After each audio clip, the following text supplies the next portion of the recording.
ሰላም ቤተሰብ እንዴት ናችሁ? እኔ ያለው እግዚአብሔር ይመስገን እና ዛሬ አንድ ነገር ልበላችሁ። ራሳችሁን በሰዎች አንግል፣ በሰዎች ንግግር፣ ሰዎች በሚሏችሁ ነገር ሳይሆን ራሳችሁ በሰዎች በሚናገሩት ንግግር ራሳችሁን አትገምቱ። ሰዎች የራሳቸውን የሚያስቀምጡት ስለኛ የሚያስቀምጡት ነገር አለ።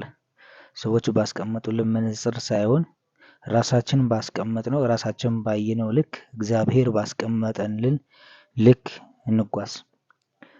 ሰዎች እንደዚህና እንደዚያ ስላሉን በሰዎች ንግግር፣ በሰዎች ሀሳብ፣ አስተያየት ራሳችንን አንገድብ።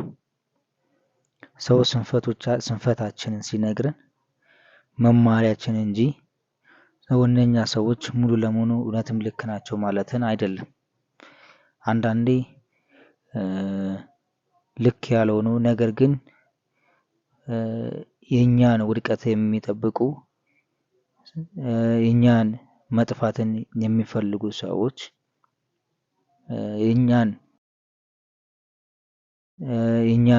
መጥፋትን የሚፈልጉ ሰዎች የኛን መኖር የኛን ስኬት የማይፈልጉ ሰዎች የሚያቀርቡት ሀሳብ ሊኖር ይችላል።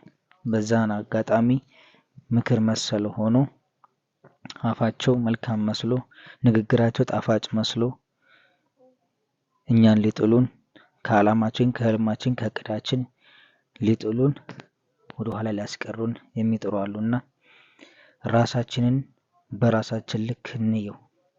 ውስጣችን ምን ይታየናል? አዎ ሰው ልጅ ውስጡ ላይ ያለውን ነው ማንነቱ መሬት ላይ የሚወጣው።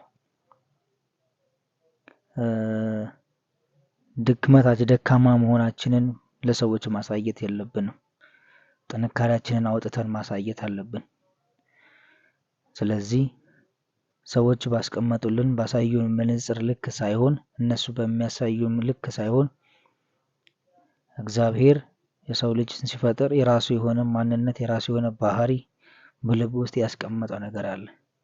ስለዚህ በመጀመሪያ ደረጃ ሰው ልጅ ከፈጣሪው ጋራ መጣበቅ፣ ሲቀጥል ራሱ ውስጥ ላይ ያለውን ነገር ማመን፣ ከዛ መሬት ላይ አውርዶ መስራት መኖር ነው እንጂ የሚጠበቅበት የሰዎች ሀሳብና አስተያየት እየተመለከትን እየጠበቅን ሰው ምን ይለኛል፣ እንዲህ ብል እንዲህ ባደርግ ሰው ምን ይለኛል የሚል አመለካከት በእኛ ውስጥ ካለ የዛኔ እኛ ደክመናል ማለት ነው። ስለዚህ ለመውደቃችን ለመነሳታችንም ሰውን የምንጠብቅ ከሆነ ሰውን ሰበብ የምናደርግ ከሆነ መቼም ተስፋ የምናደርግበት ነገር ቦታ አንደርስም። ስለዚህ በራሳችን ልክ እንኖር፣ ሰዎች ባስቀመጡልን ልክ አንኖር። አመሰግናለሁ። ሀሳብ አስተያየታችሁን ኮሜንት ላይ አድርጉ።